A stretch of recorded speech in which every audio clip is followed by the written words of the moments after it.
அற்புத ஜீவியம் அற்புதம் ஆனந்தம் அற்புதம் எனக்கு நேசரை பற்றினேன் என்னை முற்று மாற்றினார் அற்புத ஜீவியமே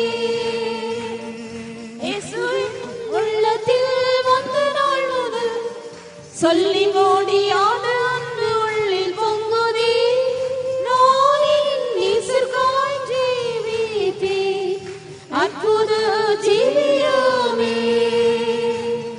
Life is wonderful, oh so wonderful. Life is wonderful now to me. I took Jesus in and He changed everything. Life is wonderful now. Since His blessings came into my heart, joy unspeakable is my every part. Now I want to live for my Lord. Life is wonderful now. Hallelujah. Hallelujah. We praise and thank God for this blessed night where we have come here to declare the glad tidings of the gospel of the kingdom of God.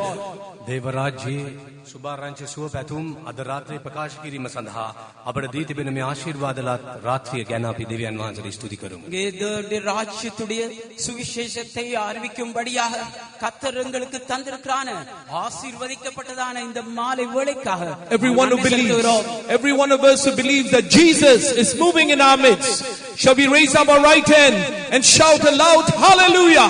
යේසුස් වහන්සේ මැදේ සක්මන් කරමින් සිටින බදාන සියලු දෙනාම ඔබගේ දකුණු අත ඔසවා හලෙලූයා යයි පවසයි. கர்த்தராகிய இயேசு கிறிஸ்து எங்கள் மத்தியிலே உலாவிக் கொண்டிருக்கிறார் என்று விசுவாசிக்கிற யாவரும் வலது கரத்தை உயர்த்தி கர்த்தரை ஹalleluya சொல்லுங்கள்.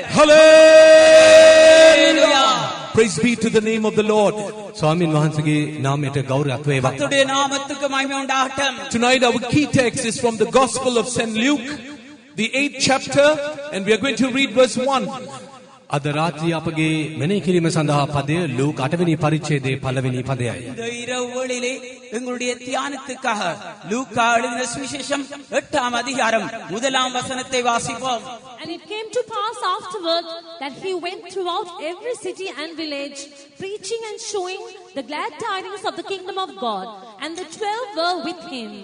பின்பு அவர் பட்டணங்கள் தோறும் கிராமங்கள் தோறும் பிரயாணம் பண்ணி தேவனுடைய ராஜ்யத்திற்குரிய நற்செய்தியை கூறி பிரசங்கித்து வந்தார்.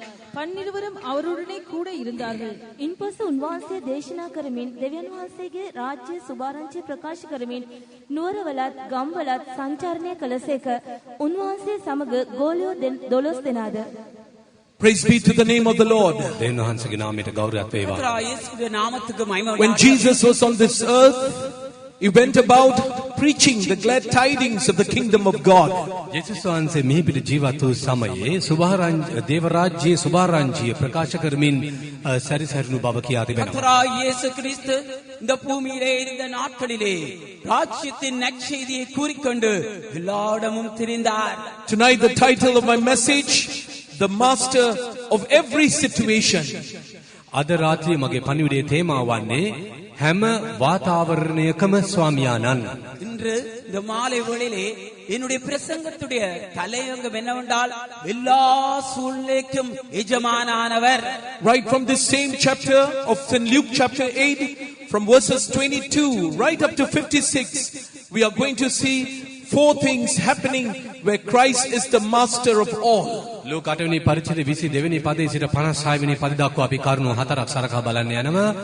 හැම වාතාවරණයකම ස්වාමියාණන් වශයෙන් උන්වහන්සේ ක්‍රියා කරන ආකාරය. லூக்கா 8ஆம் அதிகாரம் 22ஆம் வசனத்திலிருந்து 56ஆம் வசனம் வரைக்கும் நாங்கள் வாசித்து பார்க்கின்ற பொழுது 4 காரியங்களை நாங்கள் அவதானிக்க போகிறோம். இந்த 4 காரியத்திலும் ஆண்டவர் தான் சூழ்நிலைக்கு எஜமானவர் என்பதை புரிந்து கொள்ளக்கூடியதாயிருக்கும். As we go on reading, as we go through this chapter, we can understand that all this situation were called hopeless situation. මේ පරිච්ඡේදයේ පුරා පදයෙන් පදයේ කියවාගෙන යද්දී ඒ හැම අවස්ථාවකම අපට ගෙනහැර දැක්විය හැක්කේ උදව් රහිත අසරණ අවස්ථාවන් හැටියටයි. நாங்கள் இப்பொழுது இந்த வசனங்களை வாசிக்கின்றதான வேளையிலே எல்லா சந்தர்ப்பங்களையும் நாங்கள் பார்த்துவெல்லாலும் நம்பிக்கையற்ற சூழ்நிலை இருக்கிறதை நாங்கள் காணலாம். Though it was a hopeless situation in human perspective, but when Jesus came along that way, it was completely different because he was the master of all those situations. මානව දෘෂ්ටිකෝණයෙන් කරුණු සලකා බලද්දී එය මිනිසාට අසරණ උදව් රහිත තත්වයක් වුවද ඒ යේසුස් ක්‍රිස්තුස් වහන්සේ පැමිණෙද්දී තත්වය වෙනස් වුණා. මන්දයත් හැම වාතාවරණයකම ස්වාමියාණන් මුන්වහන්සේම වන බැවිනි. அங்கே மனித பார்வையிலே நாங்கள் பார்க்கின்றான வேளையிலே அந்த சூழ்நிலை எல்லாம் ஒரு மனிதன் மனமடிவாகி சோர்ந்து போகக்கூடிய சூழ்நிலை இருந்தது. ஆனால் கர்த்தராகிய இயேசு கிறிஸ்து அந்த இடத்திலே சமூகம் கொடுத்ததான வேளையிலே எல்லாமே சூழ்நிலை எதிர்மாறாய் மாறிவிட்டது. As we move along this chapter, we are going to discover that Jesus firstly is the master of the deep.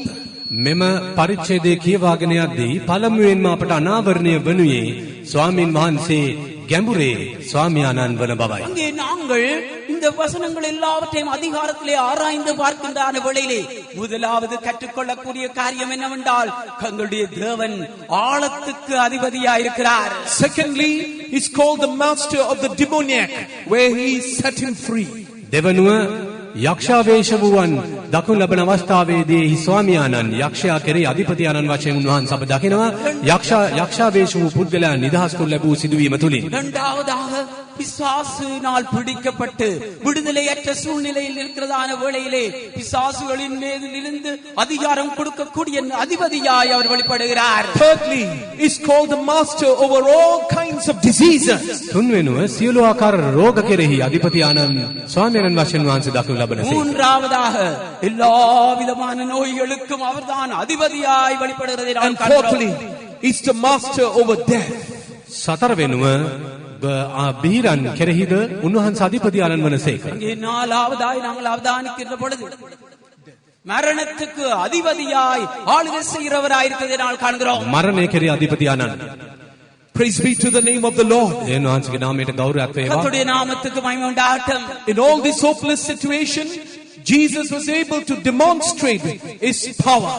මේ හැම බලාපොරොත්තු රහිත අවස්ථාවකදීම තමන්ගේ බලය ප්‍රකාශ කිරීමට ස්වාමින් වහන්සේට හැකි විය. இந்த சகல நம்பிக்கையற்ற சூழ்நிலையிலும் இயேசு தம்முடைய வல்லமையை வெளிப்படுத்தக்கூடியவராயிருந்தார். And we want to declare to you tonight that same Jesus is moving in our midst.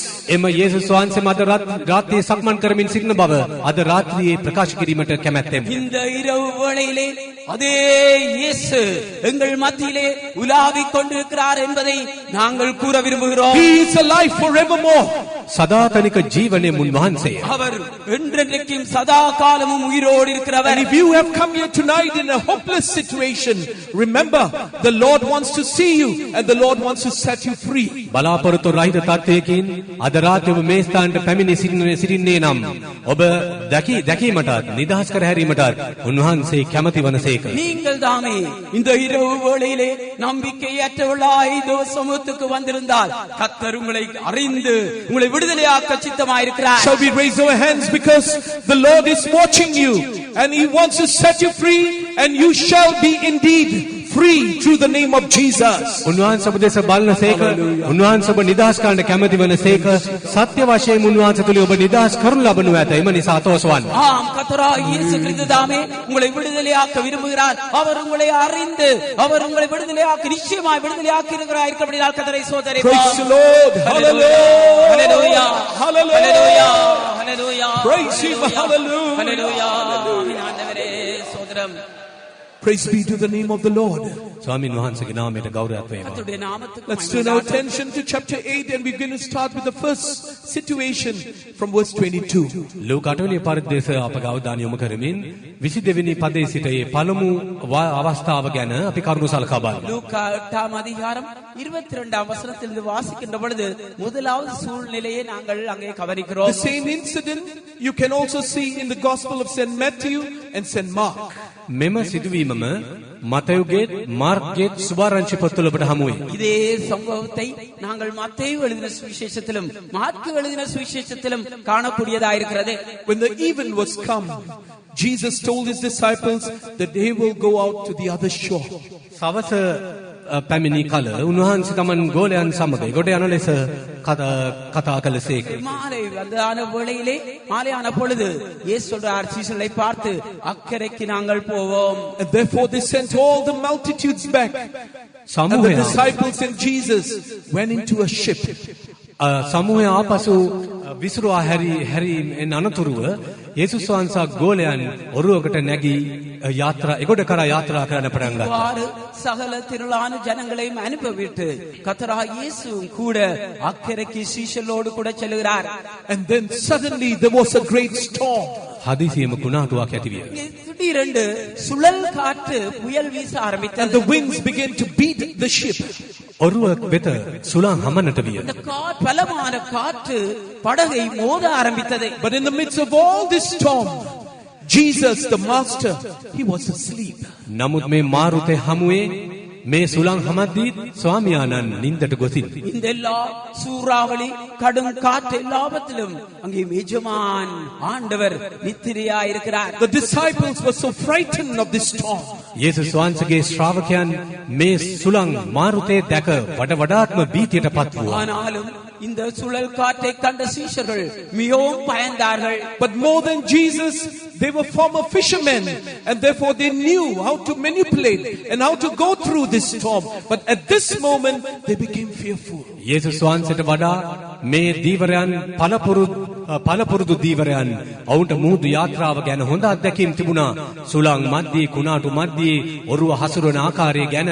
නමුත් මේ අවස්ථාවේදී ඔවුන් කොයිතරම් අසරණ වූවාදයි කිවතොත් කුමක්ද කළ යුත්තේයි නොදැන සිටියා. இயேசுவை விட சீஷர்கள் இந்த கடல்லே பழக்கப்பட்டவர்களாக இருந்திருக்கிறார்கள். புயல் வீசுகின்ற பொழுது, கடல் அலைகள் மோதுகின்ற பொழுது எவ்வாறு படகோட்ட வேண்டும் என்று நன்றாய் அறிந்தவர்கள். ஆனாலும் இந்த இடத்திலே அவர்கள் பயந்து நடுங்கினார்கள். And therefore they went to the master and woke him up. Master, master, we perish.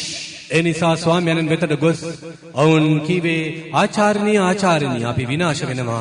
அப்பொழுது இயேசுவிடத்திலே சென்று ஆண்டவரே ஐயரே ஐயரே நாங்கள் மடிந்து போகிறோமே என்று எழுப்பினார்கள். In the Gospel of St. Mark chapter 4 verse 37, there it says that the disciples woke him up and said, Master, why don't you care for us? මාර්ක 4 වෙනි පරිදි 37 වෙනි පදයේ කියා තිබෙන්නේ ඔවුන් ආචාර්යයන් වහන්සේ පුබුදුවමින් කීවේ ආචාර්යනී ඔබ අප ගැන සලකන්නේ නැත්තේ මන්ද? அங்கே நாங்கள் மாற்கு 4ஆம் அதிகாரம் 38ஆம் வசனத்திலே நாங்கள் பார்க்கும் பொழுது ஆண்டவரே நாங்கள் மடிந்து போறது உமக்கு கவலை இல்லையான்னு சீஷர்கள் சொல்றார்கள். Oh, Jesus woke up and he did a great thing because he's the master of the deep sea. යේසුස් වහන්සේ පිබිදී ප්‍රාතිහාර්යයක් සිදු කළසේක මන්දයා තුන් වහන්සේ ගැඹුරු මූදේ ස්වාමියාණන් වල බැලුවා. கர்த்தராகிய இயேசு கிறிஸ்து விழித்தெழும்பி அங்கே பெரிய ஆச்சரியமான காரியத்தை செய்தார். ஏனென்றால் அவர் சமுத்திர ஆழங்களுடைய தேவனாயிருக்கிறார். The Bible says he arose and rebuked the wind. බයිබලයේ කියate උන්වහන්සේ නැගිට සුළඟට තරවටු කළ බවයි. ஆண்டவர் என்ன செய்திருக்கார்? எழுந்து கடலை பார்த்து அதட்டினார் என்று வேதம் சொல்கிறது. And he told the sea, peace, be still. සුළඟට රළ ගැසීමක් කතා කරමින් නිශ්චල වන්නයි යන කලසේ. கடலை பார்த்து ඉරියාදේ அமைதலாயிரு. What a wonderful Jesus. පුදුම කොයිතරම් පුදුමාකාර යේසුස් කෙනෙක්. எவ்வளவு ஆச்சரியமான தேவன். What a powerful Jesus we have. අපට Who සිටින්නේ can rule over nature. සෝබා ධර්මයේ කෙරෙහි ආධිපත්‍ය පැවැත්විය හැකි කොයිතරම් බලවත් යේසුස් වහන්සේ කෙනෙක් අපට සිටිනවා. இயற்கையின் மேலே ஆளுகை செய்யக்கூட கூடிய எவ்வளவு வல்லமையான இயேசு எங்களுக்கு இருக்கிறார். My beloved friends, maybe tonight we are also going through some kind of storm. ඒත් පෙම්බර මිත්‍රවරුනි අද සන්ධ්‍යාවේ කිසියම් මාරුතයක් නොහොත් සුළඟක් ඔස්සේ ඔබ ගමන් කරමින් සිටනවා විය හැකියි. பிரியமான நண்பர்களே, இந்த மாலை வேளையிலே நீங்களும் கூட ஏதோ ஒரு புயல் காற்றுக்கு முகம் கொடுத்து கொண்டிருக்கலாம். We could be believers, we could be workers, but there is a storm within us. ඇදිලිවන්තයන් විහැක දේව සේවකයන් විහැක නමුත් අප තුල කිසියම් කුණාටුවක් දකින්නු ලැබේ. விசுவாசிகளாய் இருக்கலாம், ஊழியக்காரராய் இருக்கலாம், எங்களுக்குள்ளே ஏதோ ஒரு காற்று வீசிக்கொண்டிருக்கிறது. It could be a storm of suffering in our lives. අපගේ ජීවිතේ දුක් විඳින්න නැමැති කුණාටුව විය அது හැකියි. சில வேளை எங்களுடைய ஜீவியங்களிலே பாடுகள் என்ற புயலாய் இருக்கலாம். It may be a storm of sorrow that is biting into us. අපගේ ජීවිතය කා දමන විනාශකර දමන ශෝකයේ කුණාටුවක්ද විය හැකියි. அல்லது எங்கள் மேல் மோதிக்கொண்டிருக்கிற துக்கம் என்ற ஒரு போராட்டமாய் இருக்கலாம். Or it could be a storm of sin that is eating into our flesh. එසේ නැත්නම් අපගේ මාංශය කා දමන පාපය නැමැති කුණාටුවද විය හැකියි. அல்லது எங்களுடைய மாம்சத்தை அரித்துக் கொண்டிருக்கிற பாவம் என்ற புயலாய் இருக்கலாம். But remember, Jesus is able to calm that storm inside you. නමුත් යේසුස් වහන්සේ ඔබගේ ජීවිත තුළ තිබෙන කුණාටුව සංසිඳවන්නට බලවන්ත තැනන් වහන්සේ වන බව අමතක නොකළ යුතුයි. ஆனாலும் உங்களுடைய ஜீவியத்திலே உள்ளாக இயங்கிக் கொண்டிருக்கிற அந்த புயலை கர்த்தராகிய இயேசு கிறிஸ்துவுக்கு அமைதலாக்க முடியும் என்பதை நீங்கள் ஞாபகத்தில் வைத்துக் கொள்ள வேண்டும். But for Christ to do that work, you and I, we need our faith to be strengthened. නමුත් එම කර්තව්‍යය අපගේ ජීවිතය කිරීම සඳහා අපගේ පාර්ශ්වයෙන් කළ යුතු කිසියම් දෙයක් ඇත අපගේ ඇදහිල්ල නගා සිටුවීම. கர்த்தராகிய இயேசு கிறிஸ்து அந்த வேலையை எங்களுக்குள்ளே செய்ய வேண்டுமானால் எங்களுடைய பகுதியிலே விசுவாசத்தை நாங்கள் பலப்படுத்த வேண்டியவர்களாயிருக்கிறோம். Jesus asked his disciples two questions. යේසුස් වහන්සේ සොකිය ගෝලයන් අමතා ප්‍රශ්නයන් දෙකක් ඇසුසේ. கர்த்தராகிய இயேசு கிறிஸ்து தம்முடைய சீஷர்களை பார்த்து ரெண்டு கேள்விகளை கேட்டார். Why are you so fearful? ඔබ මේ තරම් බියපත සිටින්නේ මන්ද? நீங்கள் ஏன் பயப்பட்டீர்கள்? And how is it that you have no faith? ඔබට ඇදහිල්ල නොමැත්තේ මන්ද? ஏன் உங்களுக்கு விசுவாசம் இல்லாமல் போயிட்டு? Beloved ones, we must remember, when we are fearful, we will lose faith. ආදරවන්තයනි අප එක දෙයක් අවබෝධ කරගත යුතුයි.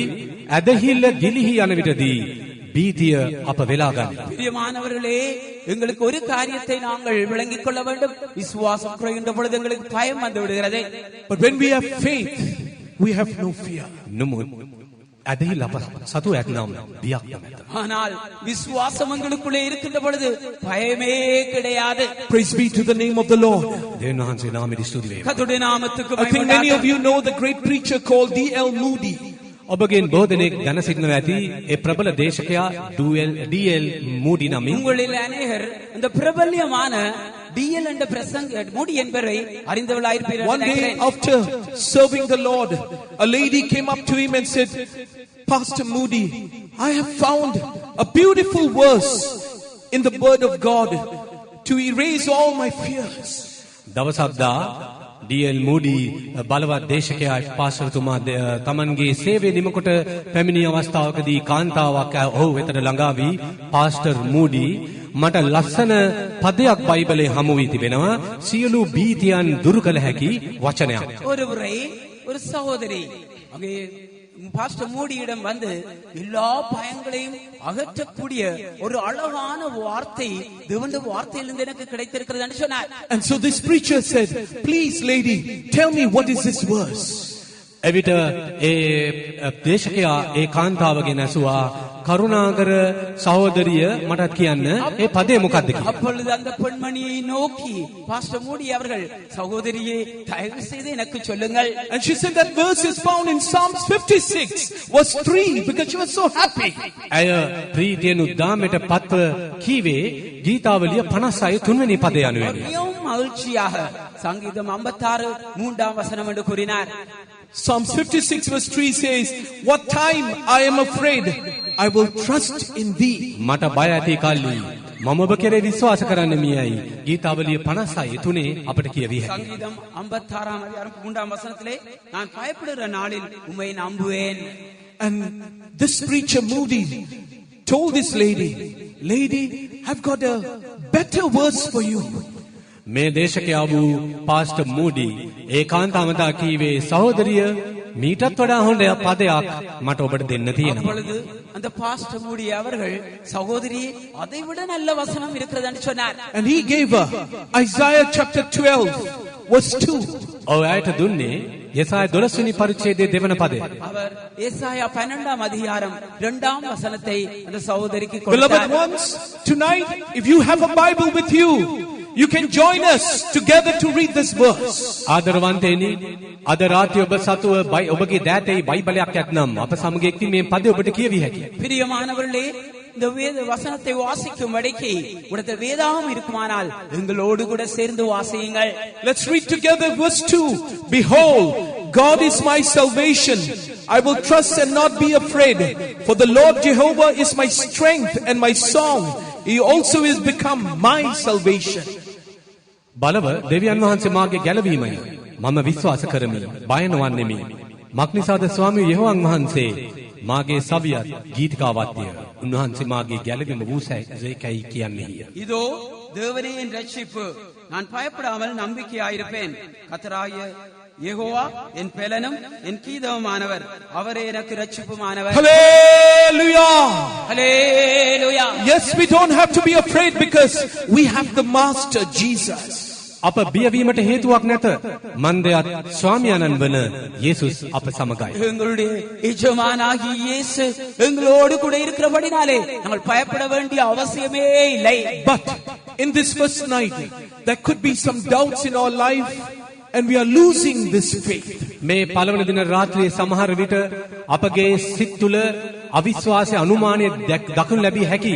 මේ නිසා අපගේ ඇදහිල්ල ගිලිහී යයි. சில வேளைகளிலே எங்களுடைய இருதயத்தினுடைய ஆழத்திலே பயங்கள் இருக்கலாம். இதனாலே விசுவாசம் இல்லாமல் போறதா இருக்கலாம். We may be like the disciples.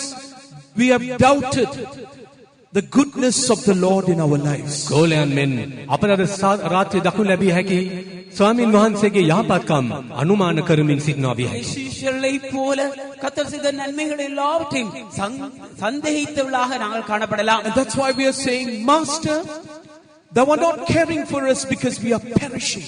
මේ නිසා අපි විලාප නගන්නේ ආචාර්යනි අප විනාශ වන බව ඔබ සලකන්නේ නැද්ද? ஆகையால் தான் ஆண்டவரே, நாங்கள் அழிக்கட்டு போறது உங்களுக்கு கவலை இல்லையா என்று அழுகிறோம். God cares for us. ස්වාමීන් වහන්සේ අප ගැන සලකනසේක. கர்த்தர் எங்கள் மேல் கர்சனையாயிருக்கிறார். He cares for the birds. පක්ෂීන් ගැන සලකනසේක. பறவைகளை குறித்து கர்சனையாயிருக்கிறார். He cares for the lilies in the valleys.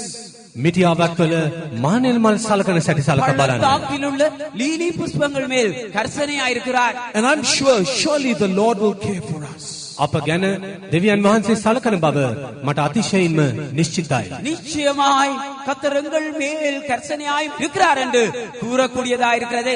St. Paul writes in Hebrews chapter 4. හෙබ්‍රේ 4 වන පරිච්ඡේදයේ සුදොර පවුල් මෙසේ ලියයි. எபிரேயர் 4ஆம் அதிகாரத்திலே பரிசுத்த பவுல் இவ்வாறு எழுதுகிறார். In verses 15 and 16. 15 වන 16 වන පදවල 15ஆம் 16ஆம் வசனங்களிலே, For we have not a high priest which cannot be touched with the feeling of our infirmities, but was in all points tempted like as we are, yet without sin. Let us therefore come boldly unto the throne of grace, that we may obtain mercy and find grace to help in time of need. நம்முடைய பலவீனங்களை குறித்து பரிதபிக்க கூடாத பிரதான ஆசாரியர் நமக்கிராமல் எல்லா விதத்திலும் நம்மை போல் சோதிக்கப்பட்டும் பாவமில்லாதவராய் இருக்கிற பிரதான ஆசாரியரே நமக்கு இருக்கிறார். ஆதலால் நாம் இரக்கத்தை பெறவும் ஏற்ற சமயத்தில் சகாயம் செய்யும் கிருபையை அடையவும் தைரியமாய் கிருபாசன தண்டையிலே சேர கடவோம். මක්නිසාද අපට සිටින්නේ අපේ දුර්වලකම් වලදී අපේ දුක නොදැනෙන උත්තම පූජකයෙක් නොව පව් කිරීමක් නැතිව සියලු ආකාරයෙන්ම අප වාගේ පරීක්ෂා කරනු ලැබූ උත්තම පූජකයෙක්ය. එබැවින් අපට දයාව ලැබෙන පිණිසද අපේ ඕනෑකම් වලදී අපට උපකාරයට අනුග්‍රහය සම්බවන පිණිසද නිසක කමින් කරුණාවේ සිංහාසනයට ළඟා වෙමු. Yes, beloved ones, we have a Jesus who cares for us. ආදරවන්තයනි අප ගැන සලකන යේසුස් වහන්සේ සිටිනසේ. ஆம் பிரியமானவர்களே, எங்கள் மேல் கர்சனையாய் இருக்கிற இயேசு இருக்கிறார். Remember, when we doubt His goodness, we are destroying the faith that God has given to us. ස්වාමීන් වහන්සේගේ යහපත්කම් සැක කරද්දී අපට දෙවියන් වහන්සේ දී තිබෙන ඇදහිල්ල අප නැති කර ගන්නවා. கர்த்தர் எங்களுக்கு செய்த நன்மைகளை சந்தேகிக்கின்றதான வேளையிலே கர்த்தர் கொடுத்த விசுவாசத்தை நாங்கள் இல்லாமல் செய்கிறோம். Therefore tonight, let us come boldly to the throne of grace and receive the grace of God in the times of need. එම නිසා අද රාත්‍රියේ කරුණාසන වෙත පැමිණ අපගේ අවශ්‍යතාවයන් වලදී අභීතවම දේව කරුණාව ලබා ගනිමු. ஆகையால் இந்த மாலை வேளையிலே தைரியமாய் நாங்கள் அவருடைய கிருபாசன தண்டையிலே வந்து ஏற்ற வேளையிலே சகாயம் செய்யறதான தேவ கிருபையை பெற்றுக்கொள்வோமாக. The second thing we can note is when we lose the grace of God, we will have fear and faith will slowly diminish in us.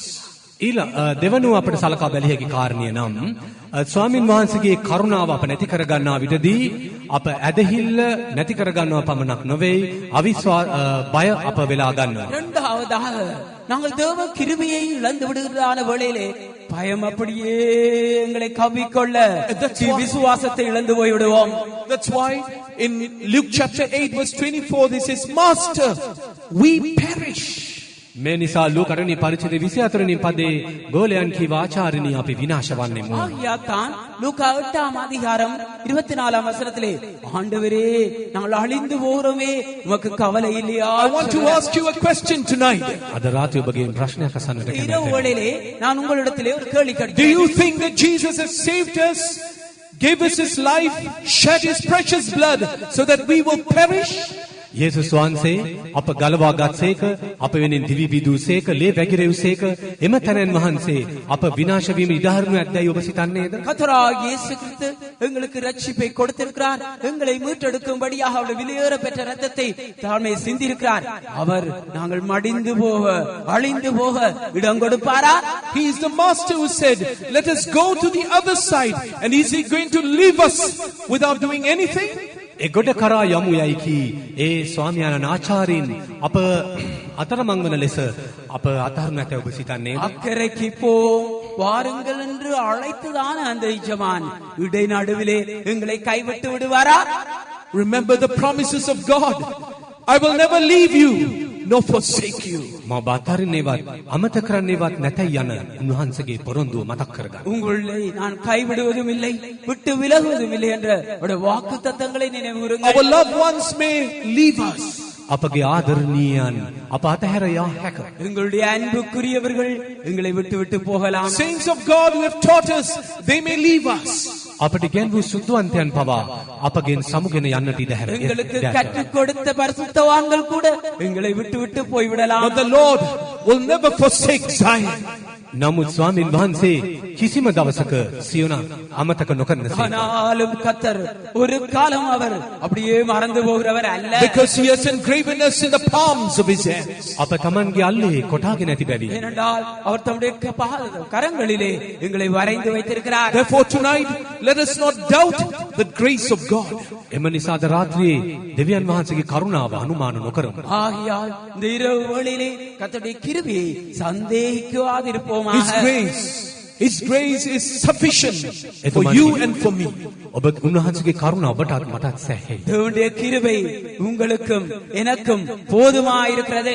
The Lord is giving us another chance so that we can get this new grace from the Lord. ස්වාමින් වහන්සේ වෙතින් මේ නව කරුණා ලබා ගැනීම සඳහා තවත් අවස්ථාවක් උදා කර දෙනසේක. கர்த்தரிடத்திலே இருந்து புதிய கிருபையை பெற்றுக்கொள்ளும்படியாக கர்த்தர் இன்னொரு சந்தர்ப்பத்தை கொடுக்கிறார். When God gives us grace, we can do everything and all things for Jesus. අපට කරුණාව දෙන කල උන්වහන්සේ වෙනුවෙන් සියල්ලම කිරීමට අපට හැකි වනු ඒකාන්තයි. தமக்கு எங்களுக்கு கிருபை தருகின்றான வேளையிலே சகலத்தையும் எல்லாவற்றையும் அவருக்கென்று செய்யக்கூடியவளாயிருக்கிறோம். Beloved ones, God has a purpose to allow a storm in your life and in mine.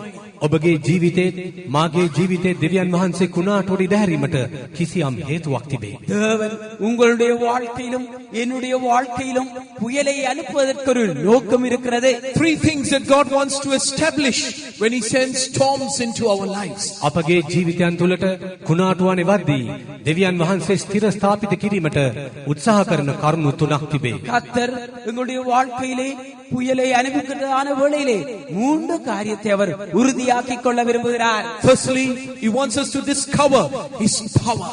පළමුව අප දෙවියන් වහන්සේගේ බලය හඳුනාගත යුතුයයි අපේක්ෂා කරන සේක. முதலாவது நாங்கள் தேவனுடைய வல்லமையை கண்டுபிடிக்க வேண்டும் என்று அவர் விரும்புகிறார். Secondly, he wants us to discover his promises.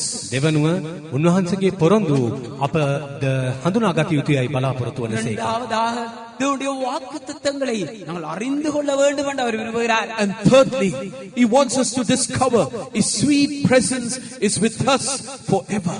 තුන් වෙනුව උන්වහන්සේගේ මිහිරිය අභිමුඛය සදාකාල අපකරම තිබෙන බව අප අවබෝධ කරගත යුතුයයි අපේක්ෂා කරන සේක. மூன்றாவதாக அவருடைய இனிமையான சமூகம் எப்பொழுதும் எங்களோடு கூட இருக்கிறது என்பதை நாங்கள் அறிந்து கொள்ள வேண்டும் என்று அவர் விரும்புகிறார். Yes, the Lord or the Master over the deep, he is moving in our midst. ගැඹුර කෙරෙහි ස්වාමියාණන් ආචාර්යින් අප මැදිහත් සන්ධ්‍යාවේ සක්මන් කරමින් සිටින සේක. இந்த மாலை வேளையிலே ஆழங்களின் தேவனானவர் ஆண்டவனானவர் எங்கள் மத்தியிலே உலாவிக் கொண்டிருக்கிறார். Praise be to the name of the Lord. ස්වාමින් වහන්සේගේ නාමයට ස්තුති වේවා. கர்த்தருடைய நாமத்துக்கு மகிமை உண்டாகட்டும். Coming back to Luke chapter 8 from verses 26 downwards, we see another situation which is hopeless. ලෝක 8 වෙනි පරිච්ඡේද 26 වෙනි පදයේ සිට 15ට තවත් උදව් රහිත බලාපොරොත්තු රහිත අවස්ථාවක් අපට දැකිය හැකියි. லூக்கா 8 அதிகாரம் 26 வசனத்திலிருந்து கீழே வாசிப்போமேயானால் அங்கே இன்னொரு நம்பிக்கையற்ற சூழ்நிலையை காண்கிறோம். Verse 26 says they arrive at the country of the Gadarenes, which is over against Galilee. ඔව්හු ගලිලී ඉදිරියේ තිබෙන ගෙරසේනයන්ගේ රටට පැමිණි බව 26 වෙනි පදයේ කියා තිබෙනවා. 26 வசனத்திலே பின்பு கலிலேயாவுக்கு எதிரான கதரேனுடைய நாட்டில் வந்து சேர்ந்தார்கள். And a certain man who had many devils inside him, he came forth. බොහෝ යකුන්ගෙන් ආවේශ වී සිටි එක්තරා මිනිසෙක් උන්වහන්සේට මුණ ගැසුණා. நெடுநாளாய் அநேக பிசாசுகளினாலே பீடிக்கப்பட்ட மனிதன் அவர்களுக்கு முகம் எதிர்கொண்டான். This man had no house, but he lived in his tombs. මේ පුද්ගලයාට තමන්ට හිමි නිවහනක් නොවිය. ඔහුගේ වාසස්ථානය සොහොන් පිටියයි. இந்த மனிதனுக்கோ தனக்கென்று ஒரு சொந்த வீடு இருக்கவில்லை, பிரேத கல்லறைகளிலே தான் வாசம் செய்து கொண்டு வந்தான். And many people were frightened of him in that area. බොහෝ දෙනා එම ප්‍රදේශයේ මොහු දැක බිය වුණා. அந்த பகுதியிலே இந்த மனிதனை கண்டு அநேகர் பயந்து நடுங்கினார்கள். He's got a name and his name is called the Tombstone Terrorist. ඔහුගේ ඔහුට නමක් තිබුණා.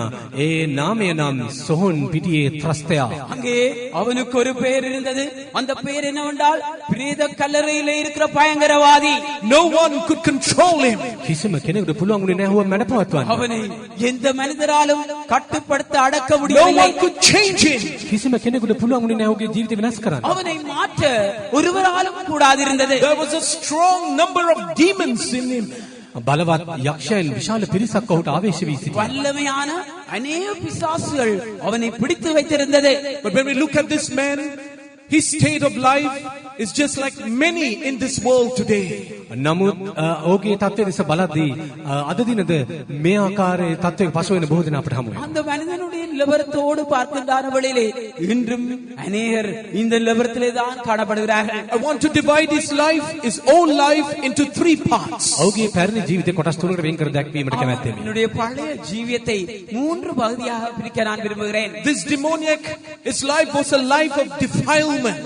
මේ යක්ෂා වේශ වූ පුද්ගලයාගේ ජීවිතය කිලිටි එකක් විය. இங்கே இந்த பிசாசு பிடித்த மனிதனுடைய ஜீவியம் தன்னை தீட்டுப்படுத்துற ஜீவியமாயிருந்தது. He was under the grip of Satan. සාතාන්ගේ ග්‍රහණයට හසු වී සිටියා. பிசாசுடைய பிடிக்கு உட்பட்டவனாயிருந்தான். He had unclean spirit and unclean ways in his life. අශුද්ධාත්මයක් ඔහු තුළ තිබුණා. ඔහුගේ මාර්ගයන්ද අපවිත්‍රව තිබුණා. அவனுக்குள்ளே அசுத்தாவி இருந்தது. அவருடைய வழிகள் எல்லாம் அசுத்தமாயிருந்தது. Dr. Luke reports and says that there is a legion in him. වෛද්‍ය ලූක් පවසන්නේ ඔහු තුළ ලෙගියොන් යනුවෙන් විශාල යක්ෂ පිරිසක් සිටි බව. அங்கே டாக்டர் லூக்கா சொல்லுகிறார், அங்கே லேகியோன் பிசாசுகள் இருந்தது. A legion is in the Roman army is about 6,000. ලෙගියොන් යයි කියද්දී රෝම භාෂාවෙන් හඳුන්වන අදහස් වන්නේ 6000ක් පමණ යකුන් පිරිසක්. அங்கே லேகியோன் என்ற பொழுது ரோம ராணுவத்திலே 6000 பேரை கொண்ட ராணுவ படை. It would be right for us to say 6,000 demons was inside him, and you can imagine what kind of terrorist of the tombstone he was. 6000කින් යුතු යක්ෂ රංචුවක් ඔහු තුළ සිටි බව අපට සරල භාෂාවෙන් කියව හැකි. එහෙමනම් ඔහු සොහොනේ ත්‍රස්තයා වශයෙන් කොයිතරම් දරුණු බිහිසුණු කෙනෙකු සිටියාද යන්න අපට පැහැදිලි. அப்படி என்றால் 6000 பிசாசுகளை கொண்டவனாய் அவன் காணப்பட்டான். அவன் இப்படிப்பட்ட கல்லறைகள் மத்தியிலே இருக்கிற பயங்கரவாதியாக காணப்பட்டிருப்பான். Beloved ones, before we knew Jesus, we were also in darkness.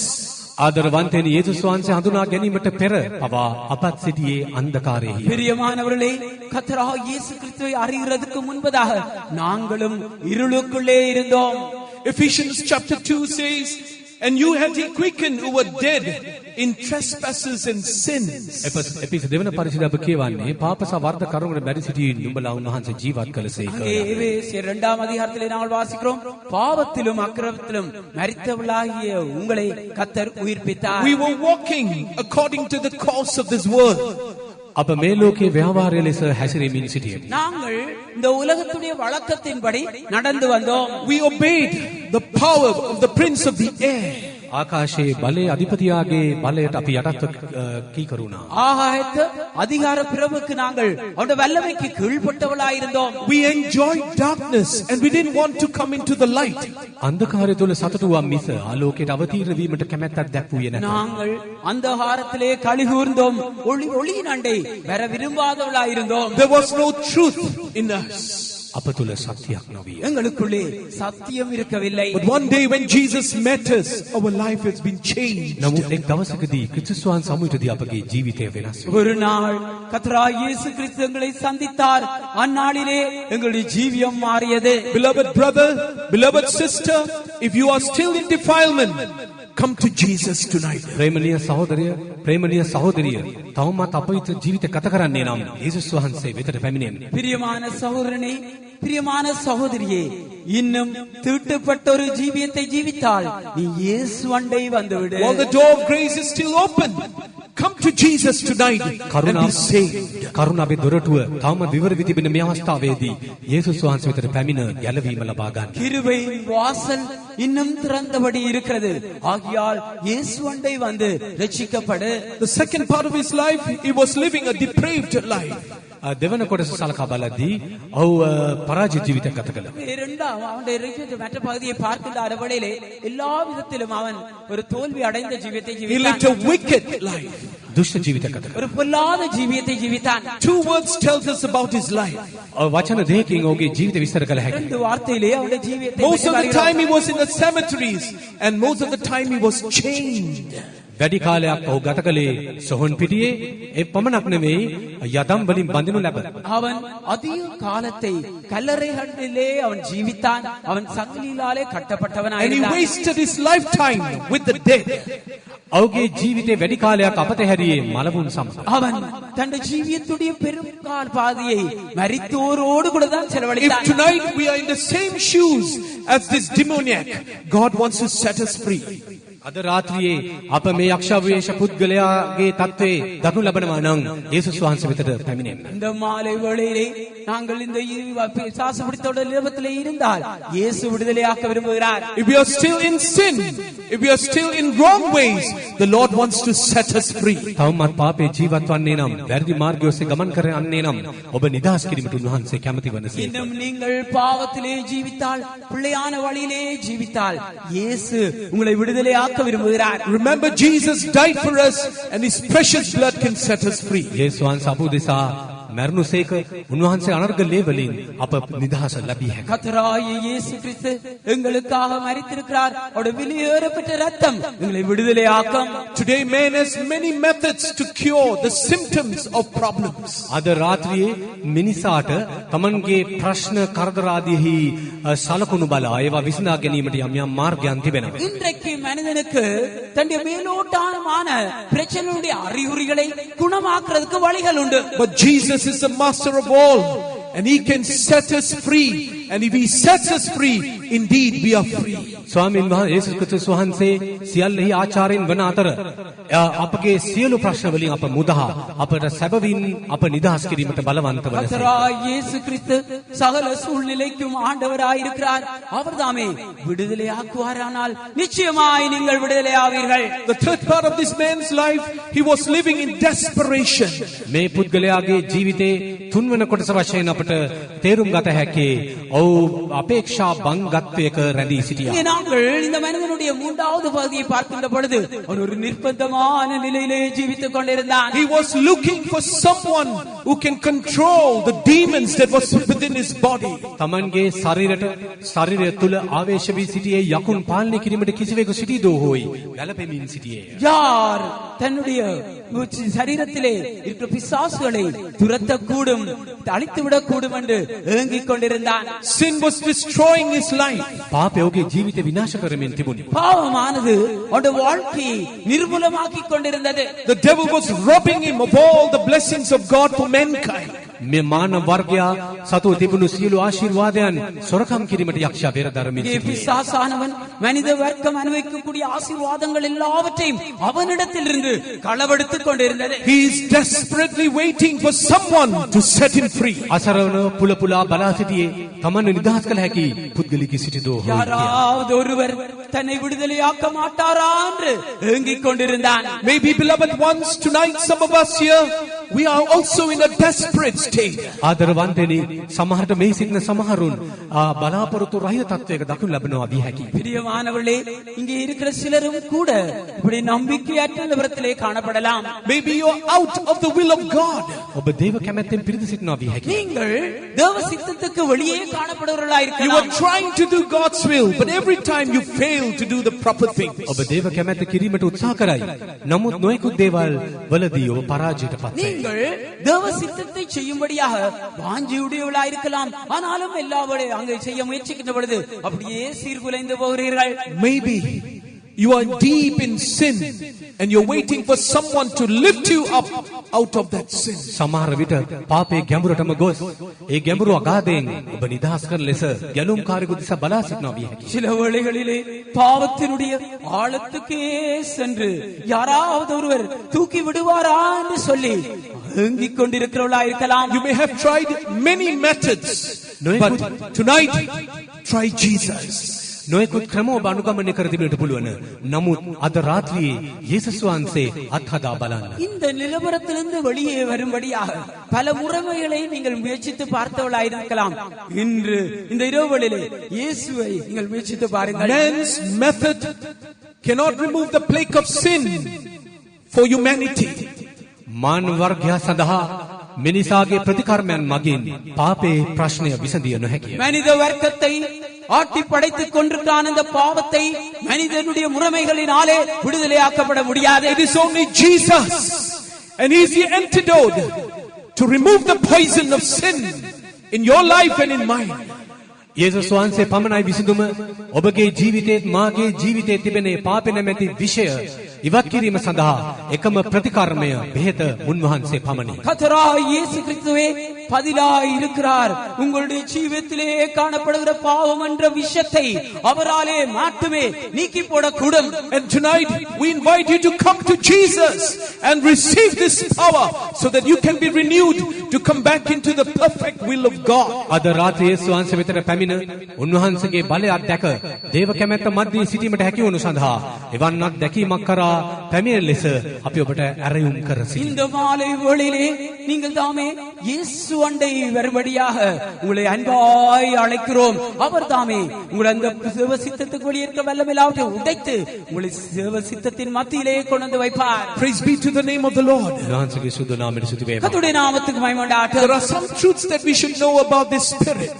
මේ ආත්මයන් පිළිබඳව යම් සත්‍යයක් අප දැනගත යුතුව இந்த තිබෙනවා. ஆவிகளை குறித்து சில உண்மைகளை நாங்கள் அறிய வேண்டும். Every evil spirit, they are fearful to the name of Jesus and to Jesus himself.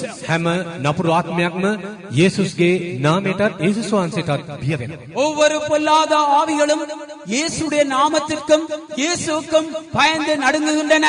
Because Jesus has authority over every wicked spirit. මන්දයත් හැම දුෂ්ට බලවේගයක් කෙරෙහිම යේසුස් වහන්සේට බලය තිබේ. ஏனென்றால் எல்லா பொல்லாத ஆவிகள் ஒவ்வொரு பொல்லாத ஆவிகளுக்கும் மேலேயும் இயேசுக்கு அதிகாரம் உண்டு. In Luke chapter 8 verse 28, the evil spirit says, I beseech thee, torment me not. ලෝකටනි පරිචේසියා කියත්තේ එන් නපුරු ආත්ම කතා කරමින් කීවේ මට වද නොදැන මෙන් ඉල්ලමි මහත් හඬින් කීවේ. லூக்கா 8 அதிகாரம் 28 வசனத்திலே நாங்கள் பார்க்கின்ற பொழுது இயேசுவை பார்த்து ஆண்டவரே எங்களை வேதனைப்படுத்தாதீர்கள் என்று அந்த ஆவிகள் I கேட்கிறது. want to show you from the word of God some beautiful thoughts.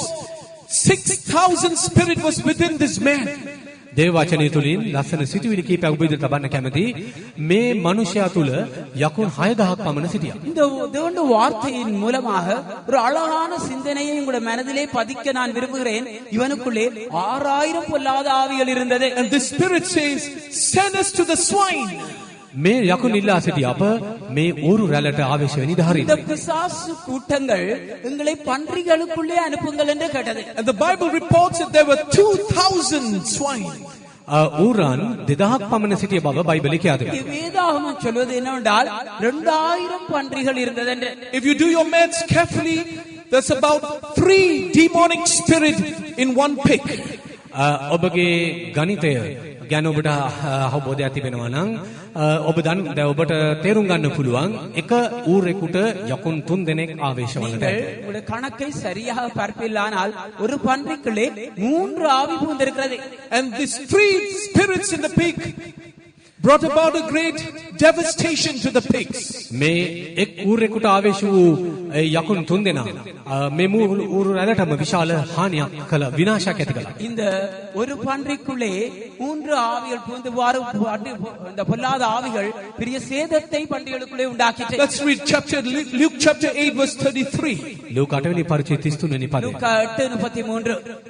Then went the devils out of the man and entered into the swine. And the herd ran violently down a steep place into the lake and were choked. Yes, these swines, they were committing or they committed suicide.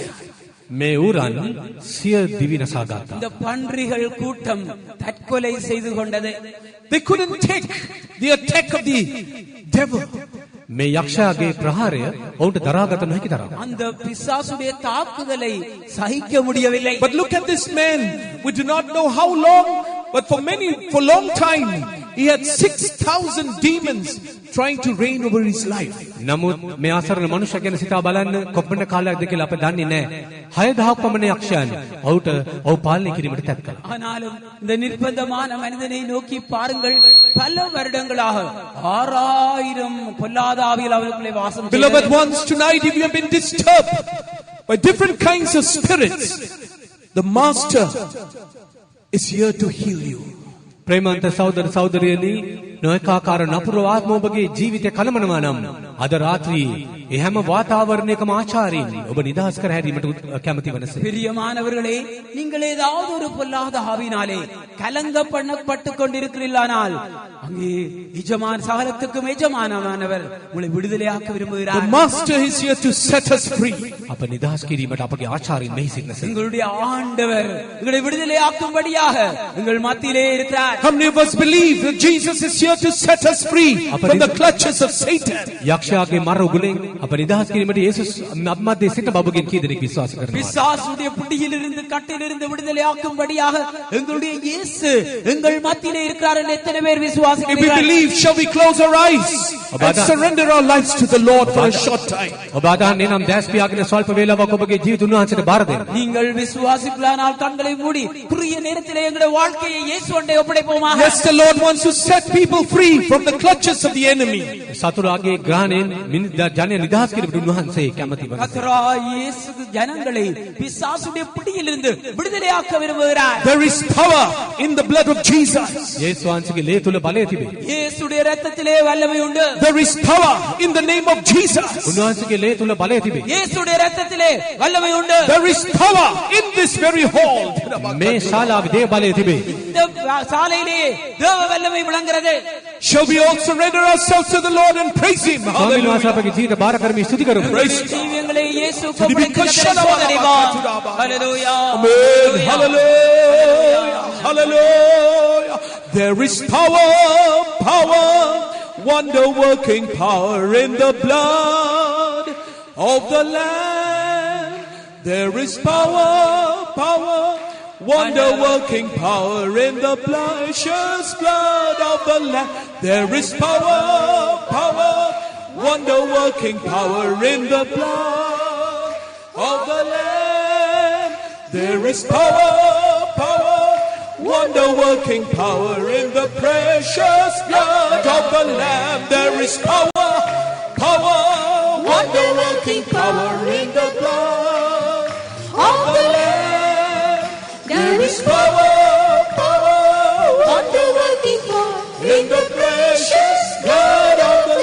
வல்லமை உண்டு உண்டு அற்புத வல்லமை இயேசுவே ரத்தத்தில் வல்லமை உண்டு அற்புத வல்லமை ரத்தத்தில் வல்லமை உண்டு உண்டு ஆமென் ஹalleluya இயேசுவே ரத்தத்தில் வல்லமை உண்டு அற்புத வல்லமை ஆட்டுக்குட்டி பலே விஸ்வபாத் பலே இயேசுவே பலே ஹalleluya பலே பலே விஸ்வபாத் பலே இயேசுவே பலே பலே பலே விஸ்வபாத் பலே இயேசுவே பலே பலே விஸ்வபாத் பலே இயேசுவே Hallelujah. Hallelujah. Yes, Jesus is alive to set us free from every clutches of Satan. යක්ෂයාගේ හැම උගුලකම නිදහස් කිරීමට යේසුස් වහන්සේ බල සම්පන්න වනසේක. பிசாசுடைய சகல பிடிகளிலிருந்து விடுதலை ஆக்கும்படிக்கு இயேசு ஜீவனுள்ளவராயிருக்கிறார். When we look at verse 35 of chapter 8 of Luke, ලූකාට පරිච්ඡේද 25 වෙනි පදේශ බලද්දී லூக்கா 8ஆம் அதிகாரம் 35ஆம் வசனத்தை பார்க்கிறோம். three things took place in the life of this man. මේ පුද්ගලයාගේ ජීවිතයේ කරුණු තුනක් සිද්ධ වුණා. இந்த மனிதனுடைய ஜீவியத்திலே மூன்று காரியங்கள் சம்பவித்தது. Firstly, he was changed. පළමුව ඔහු වෙනස් වුණා. அங்கே முதலாவது அவன் மாற்றம் அடைந்தான். Secondly, he was clothed. දෙවනුව ඔහු වස්ත්‍ර හැඳ සිටියා. இங்கே இரண்டாவது அவன் வஸ்திரம் தரிக்கப்பட்டான். Thirdly, he was in his proper mind.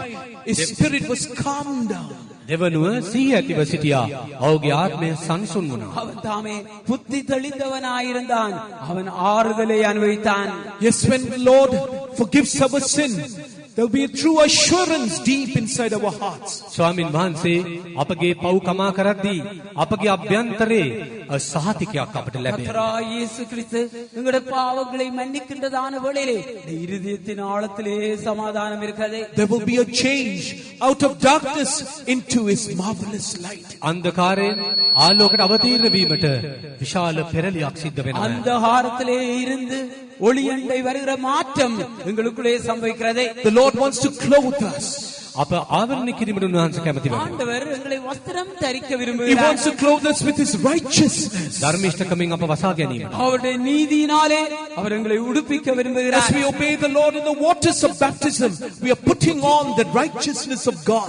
වතුර බෞතිස්මයට කීකරු වෙද්දී අපි ස්වාමින් වහන්සේගේ ධර්මිෂ්ඨකම හැලඳ පැලඳ ගන්නවා. கண்ணீர் ஞானஸ்தானத்துக்கு கீழ்ப்படுகின்றதான வேளையிலே தேவ நீதியை நாங்கள் தரித்துக் He கொள்கிறோம். wants to clothe us with his spirit so that we can be raised up into the heavenly places.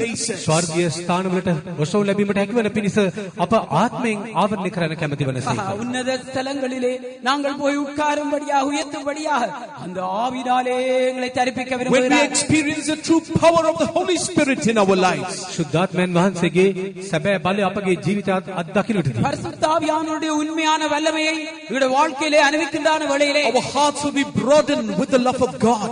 දේව ප්‍රේමයෙන් අපගේ හදවත් වඩ වඩාත්ම පුළුල් වෙයි. எங்களுடைய இருதயமானது தேவ அன்பினாலே இன்னும் அதிகமாய் விசாலமாக்கப்படுகின்றது. We will have a right mind spiritually. අපට ආත්මිකව හොඳ මනසක් සිහි බුද්ධිය ලැබේ. ஆவிக்குரிய பிரகாரமாக எங்களுக்கு தெளிந்த புத்தி கிடைக்கிறது. Physically, we will know what we are doing. ශාරීරිකව අප කරන්නේ කුමක්දයි අප දැනගනු ඇත. சரீர பிரகாரமாக நாங்கள் என்ன செய்கிறோம் என்பதை விளங்கிக் கொண்டவர்களாய் காணப்படுவோம். And mentally, we will think of the goodness of the Lord. මානසිකව ස්වාමින් වහන්සේගේ යහපත්කම් අප සිහි කරනු ඇත. மனதிலே தேவனுடைய நன்மைகளை அப்படியே விளங்குறவளாயிருப்போம். Yes, the master of the demons is walking in our midst. යක්ෂයන් වෙත අධිපති ආනන් අපමද්දී සක්මන් කරනසේක. விசுவாசிகளுக்கெல்லாம் அதிகாரியாகிய இயேசு எங்கள் மத்தியிலே உலாவிக் There is so கொண்டிருக்கிறார். much power in Jesus Yes, that the Lord. master can set you and me free tonight. යේසුස් වහන්සේ ඒ තරම් බල සම්පන්න වනසේක අද රාත්‍රී ඔබත් මාත් නිදහස් කර හැරීමට බලවත් වනසේක. இரவுகளிலே உங்களையும் என்னையும் விடுதலை ஆக்கும்படிக்கு அவ்வளவு தூரம் அதிகாரமுடையவராக அவர் காணப்படுகிறார். Praise be to the name of the Lord. උන්වහන්සේගේ නාමයට ස්තුති වේවා. கர்த்தருடைய நாமத்துக்கு மகிமை உண்டாகட்டும். Thirdly, when we come back to Luke chapter 8, ලූකාට පරිච්ඡේදය හැරියේදී மூன்றாவதாக நாங்கள் லூக்கா 8ஆம் அதிகாரத்துக்கு திரும்பி வரும்பொழுது looking through verses 43 to 48, we can see that he is master over all kinds of diseases.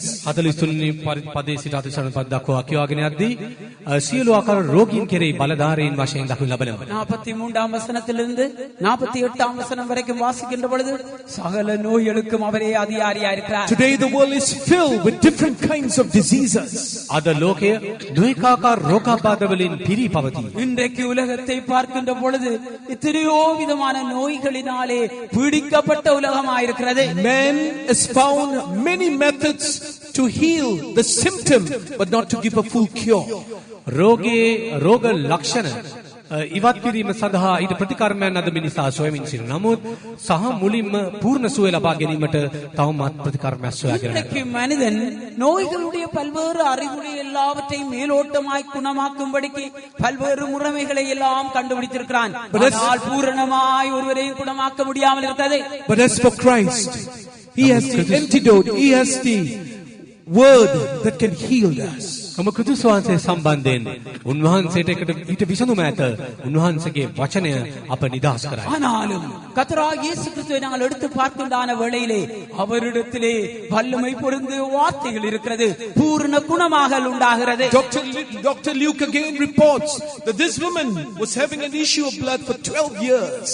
වෛද්‍ය ලුක් නැවතරත් වාර්තා කරමින් කියා ඇත්තේ මහලේ රෝගීන් 12 අවුරුද්දක් පෙළමින් සිටි ස්ත්‍රියක් ගැන පවසනවා. டாக்டர் லூக்கா மீண்டும் அவர் தன்னுடைய அறிக்கையிலே சொல்வது என்னவென்றால் இந்த ஸ்திரீ பெரும் பாடுள்ளவளாக 12 வருடங்கள் காணப்பட்டாள். And she spent all her living from doctors to doctors, from specialist to specialist. වෛද්‍යවරයාගෙන් වෛද්‍යවරයාට විශේෂඥයාගෙන් විශේෂඥයාට ප්‍රතිකර්ම සඳහා ඇගේ ඈ සතුව තිබුණු සියල්ලම වැය කොට අවසන් කළා. இந்த ஸ்திரீ வைத்தியரிடத்திலிருந்து வைத்தியர், வைத்திய நிபுணர்களிடத்திலிருந்து வைத்திய நிபுணரிடத்திலே சென்று தன்னுடைய ஆஸ்திகள் எல்லாவற்றையும் அழித்து போட்டாள். Bible says neither could be healed of any.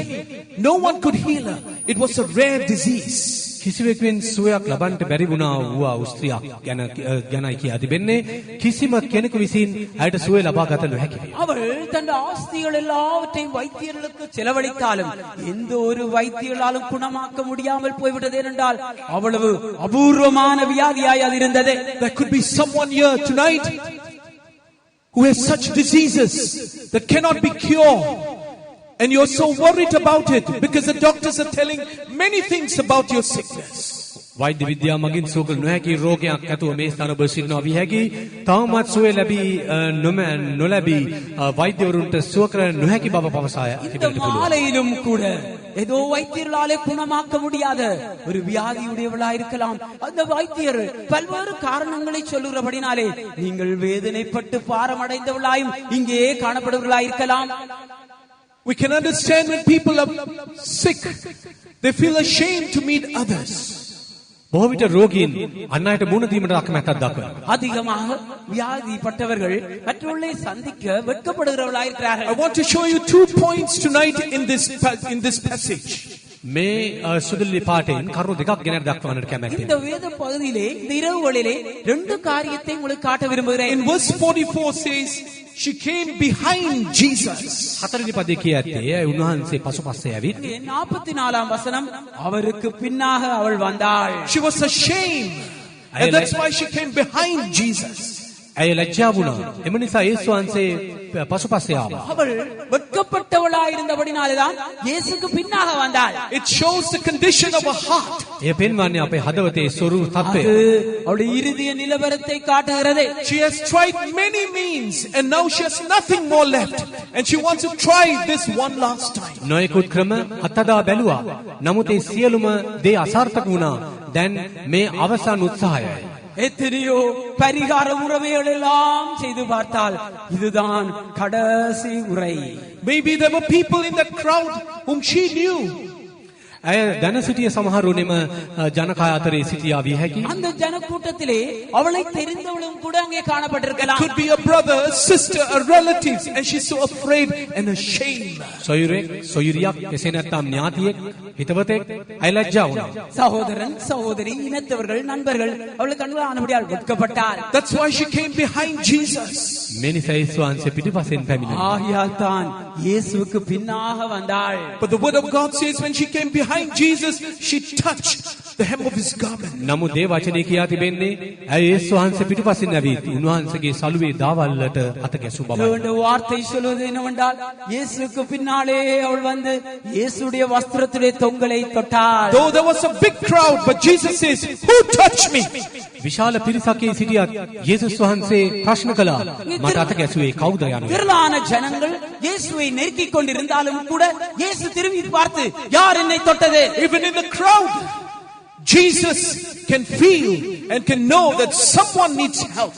එම සමූහය අතරේ වුවද කිසියම් කෙනෙකුට අවශ්‍යතාවයක් උපකාරයක් අවශ්‍ය බව මුන්වහන්සේ දන්නාසේ. திரளான ஜனங்கள் இருந்தாலும் கூட ஏதோ ஒருவர் யாரோ ஒருவர் தேவையோடு கூட இருக்கிறார் என்பதை இயேசுவுக்கு விளங்கிக் கொள்ளக்கூடியதாக The இருந்தது. disciples were trying to appease Jesus and say, "No, there's such a big crowd, Master. Definitely so many people will be brushing and touching you." ගෝලයන් උන්වහන්සේට කතා කරමින් කීවේ ආචාර්යනි සමූහය ඔබට හැපෙමින් තෙරපෙමින් සිටිති. அப்பொழுது சீஷர்கள் இயேசுவை பார்த்து இவ்வளவு திரளான ஜனங்கள் இருக்கிற பொழுது உம்மை தொட்டது யார் என்று எப்படி கேட்பீர் என்று சொல்கிறார்கள். Verse 46 says, Jesus said, "Somebody has touched me." 47 වෙනි පදයේ යේසුස් වහන්සේ කීවා කවුරු නමුත් මට අත ගැසුවේ. ஆனாலும் 46ஆம் வசனத்திலே யாரோ ஒருவர் என்னை தொட்டிருக்கிறார். In verse 47 we see a beautiful thing happening to this lady.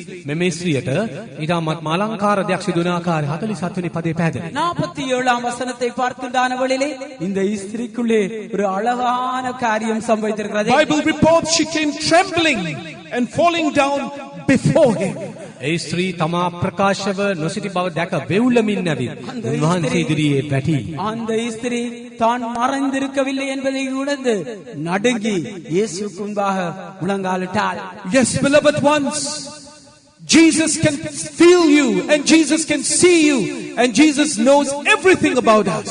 ප්‍රේමන්තේනි ස්වාමීන් වහන්සේ ඔබ දකින්නසේක ඔබ හඳුනනසේක ඔබ ගැන සියල්ල දන්නාසේක. கர்த்தராகிய இயேசு கிறிஸ்து உங்களை பார்க்கக்கூடியவராயிருக்கிறார். உங்களுடைய காரியங்கள் எல்லாவற்றையும் அறிந்து விளங்கிக் கொண்டவராயிருக்கிறார். He doesn't want you to be behind.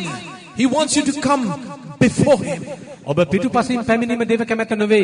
එතුමන් ඉදිරියෙන් පැමිණ පෙනී සිටීම දේව කැමැත්තයි. நீங்கள் அவருக்கு பின்னாக வருகிறதை அவர் விரும்பவில்லை, முன்னுக்கு வர வேண்டும் என்று அவர் விரும்புகிறார். When she came trembling and falling down before him, වෙවුලමින් ඇවිත් උන්වහන්සේ ඉදිරියේ වැටි. அவள் நடுங்கிக் கொண்டு வந்து இயேசுவுக்கு முன்பாக விழுந்து she knew that this was a master over all her diseases. සියලු රෝග කෙරෙහි ස්වාමියාණන් නොහොත් බලධාරීන් උන්වහන්සේ බව හඳුනාගත්තාය. எல்லா வியாதிகளின் மேலே இவர் அதிகாரம் செலுத்துகிறவர் என்பதை அந்த ஸ்திரீ விளங்கிக் கொண்டாள். Her heart was filled with the fear of God. ඇගේ හදවත දේව බයින් වෙලී ගියා. அவளுடைய இருதயம் தேவ பயத்தினாலே நிரம்பியது. She had a broken and contrite heart before Jesus. යේසුස් වහන්සේ ඉදිරියේ අයට තිබුණේ කැඩුණු පිදුණු සිත. கர்த்தராகிய இயேசு கிறிஸ்துவுக்கு முன்பாக நறுங்குண்டதும் நொறுங்குண்டதுமான இருதயம் உடையவளாய் இருந்தாள். Because the Bible says she declared everything to Jesus. තමන්ගේ සියල්ලම යේසුස් වහන්සේට ප්‍රකාශ කර සිටි බව බයිබලයේ කියා තිබෙනවා. அவள் தாமே இயேசுவுக்கு ஒன்றையுமே மறைக்காமல் எல்லாவற்றையும் அவருக்கு கூறினாள். Tonight, your healing depends upon your heart. අද රාත්‍රියේ ඔබගේ සුවය රැඳී ඇත්තේ ඔබගේ හදවත මතය. இன்று இரவு உடைய இருதய நிலைமை கேட்ட பிரகாரம்தான் உடைய சுகத்தை அனுபவிக்கிறது தங்கி இருக்கிறது. Maybe you are afraid because somebody will know the sickness that you are suffering. ඔබ පෙළමින් සිටින මෙම රෝගය යම් තවත් අයෙකු දැනගනීදෝ යන බියක් ඔබ තුල තිබෙනවා. நீங்கள் வேதனைப்பட்டுக் கொண்டிருக்கிற வியாதியை இன்னொருவர் அறிந்து விடுவார் என்று பயப்படலாம். But God is here to look into your heart. නමුත් ඔබගේ සිත තුල සුත දැකීමට උන්වහන්සේ මේ සිටින සිත. ஆனாலும் இயேசு உடைய இருதயத்துக்குள் நோக்கி பார்க்கும்படியாக இருக்கிறார். He knows that you have heard the word of God and he wants you to experience the word of God. ඔබ දේ වචනය අසු බව උන්වහන්සේ දන්නාසේකයි අත්දැකිය යුතුයයි බලාපොරොත්තු වන. நீங்கள் தேவனுடைய வார்த்தையை கேட்டீர்கள் என்பதை அறிந்திருக்கிறார். அதை அனுபவிக்க வேண்டும் என்று அவர் He விரும்புகிறார். wants to hear from you to declare how you feel with this sickness. මේ රෝගය සම්බන්ධයෙන් ඔබට හැකියන්නේ කුමක්ද යන්න පිළිබඳව ඔබ ප්‍රකාශයක් කළ යුතුයි කැමැති වනසේ. நீங்கள் இந்த வியாதியினாலே என்ன காரியத்தை அனுபவிக்கிறீர்கள் என்பதை கூற வேண்டும் என்று அவர் விரும்புகிறார். If we can tremble, if we can have a broken heart before the Lord, and if we can tell him everything, surely there is a healing for us tonight. ස්වාමීන් වහන්සේ ඉදිරියේ බියෙන් බෙවුලමින් කැඩුණු බිඳුණු සිතකින් ඔබගේ තත්ත්වය පිළිබඳ සියල්ල දන්වා සිටිය හැකිනම් අද සන්ධ්‍යාවේ ඔබට මිදීම නිදහස දීමට උන්වහන්සේ බලවන්ත நீங்கள் தாமே கர்த்தராகிய இயேசு கிறிஸ்துவுக்கு முன்பாக பயந்து நடுங்கி உங்களுடைய வாழ்க்கையிலே எல்லாவற்றையும் நீங்கள் சொல்வீர்களானால் நிச்சயமாய் சுகத்தை அனுபவிப்பீர்கள். When there is a healing in our bodies, there is a comfort in us. ශරීරයට සුවයක් ලැබෙද්දී අප තුල සැනසීමක්ද දැනේ. இங்கே சரீரத்திலே நாங்கள் ஒரு சுகத்தை பெற்றுக்கொள்றான வேளையிலே ஒரு சரீரத்திலே ஆறுதலை நாங்கள் அனுபவிக்கிறோம். Verse 48, Jesus' daughter, be of good comfort. 48 වෙනි පදයේ දියණියනි සමාදානී යන්නයි උන්වහන්සේ කීසේ. 48 වසරத்திலே மகளே திடன் கொள் என்று இயேசு சொல்கிறார். When our faith is lifted up, there is a comfort because we know that God is able to heal and he will heal us. අපගේ ඇදහිල්ල ප්‍රගුණ වෙද්දී අප තුල කිසියම් සමාදානයක් අපට දැනෙනවා. උන්වහන්සේ අපගේ රෝගය සුව කරන බවට ඇදහිල්ල ඇති වෙනවා. எங்களுடைய விசுவாசமானது நிறைவடைகின்றதான வேளையிலே கர்த்தர் எங்களை குணமாக்கினார் என்ற நம்பிக்கை வளருகிறது. Yes, tonight the master of all diseases is moving in our midst to stretch forth his hands and touch you and to heal you. අද රාත්‍රියේ සියලු රෝග කෙරෙහි බලධාරීන් වන මේ ආචාර්යන් වහන්සේ අප තමන්ගේ හස්තය දියු කොට ඔබගේ සියලු රෝග සුව කිරීමට මැද්දේ සක්මන් කරනසේක. இந்த இரவு வேளையிலே சகல நோய்கள் மேலும் அதிகாரம் உள்ளதான கர்த்தராகிய இயேசு கிறிஸ்து உங்களை தொடும்படியாக கரத்தை நீட்டிய வண்ணமாக எங்கள் மத்தியிலே உலாவிக் Hallelujah! Hallelujah! Praise be to the name of the Lord. උන්වහන්සේගේ නාමයට ස්තුති වේවා. அவருடைய நாமத்துக்கு மகிமை Fourthly, உண்டாகட்டும். when we look into this chapter 8, we can see that Jesus is called the master of death.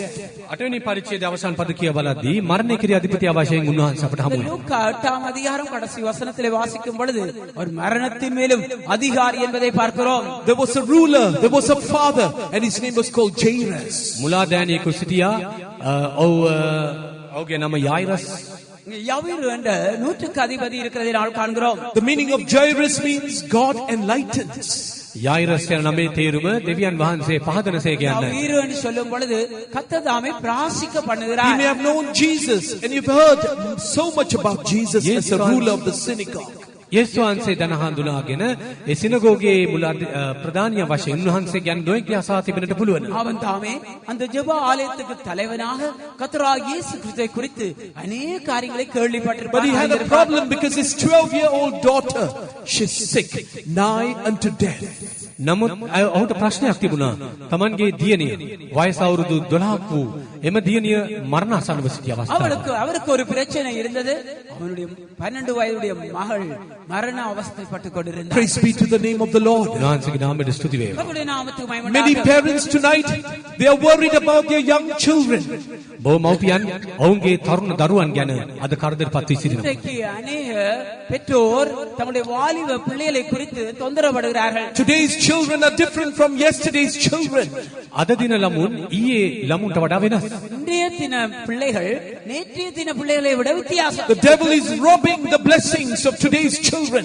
අද දවසේ ළමුන්ගේ ආශිර්වාදයන් යක්ෂයා පැහැර ගන්නවා. இன்றைய நாட்களிலே இருக்கிற பிள்ளைகளை ஆசீர்வாதங்களை பிசாசு I களவெடுக்கிறார். believe in Sri Lanka we have the same problem. ශ්‍රී ලංකාවේ තෙම ප්‍රශ්නයම තිබෙනු ඇතැයි මම විශ්වාස කරනවා. ஸ்ரீலங்காவிலும் கூட இதே பிரச்சனை It is a universal problem all over the world. මේ අද ලොව පුරා පැතිරී ඇති ජාත්‍යන්තර ප්‍රශ්නයකි. இது சர்வதேச பிரச்சனையாக எல்லா இடத்திலும் வியாபித்த பிரச்சனையாக By the time Jesus came there was a message sent.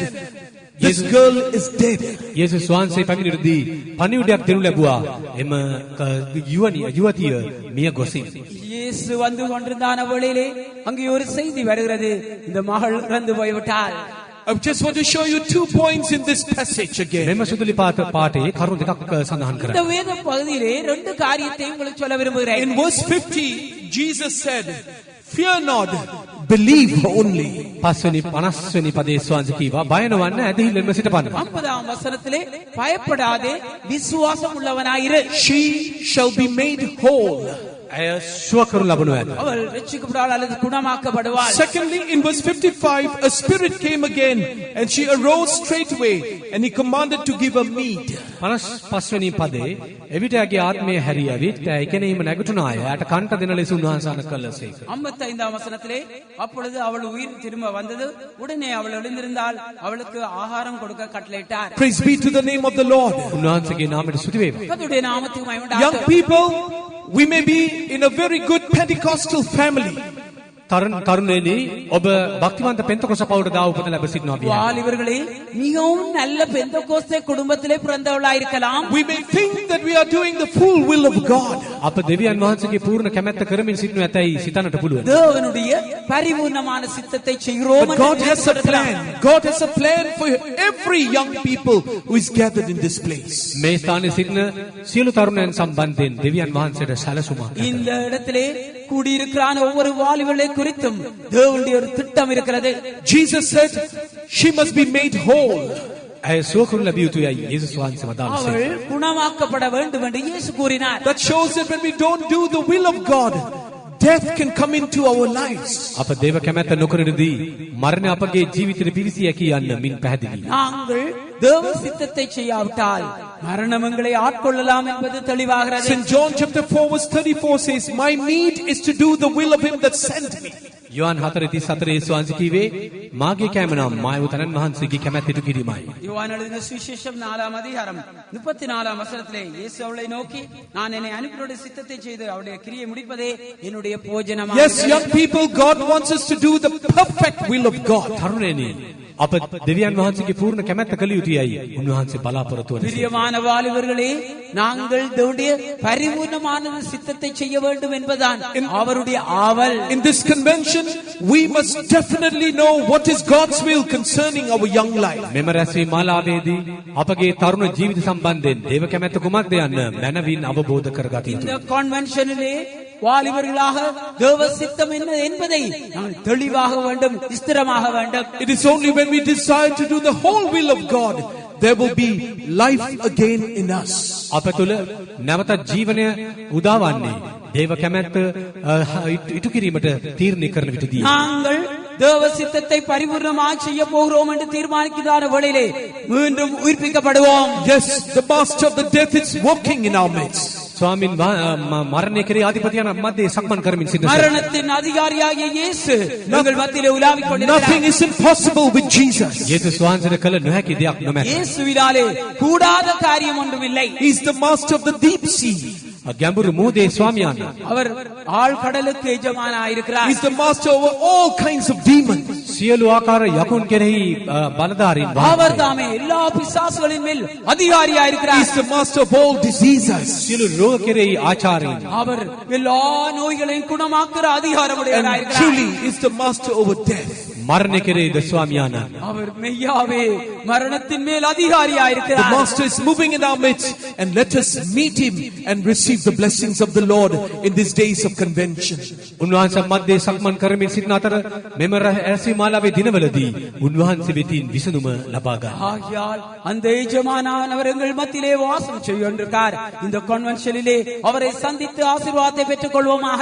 May the Lord bless you. දෙවියන් වහන්සේ ආශිර්වාද කරනසේ கர்த்தர் உங்களை ஆசீர்வதிப்பாராக.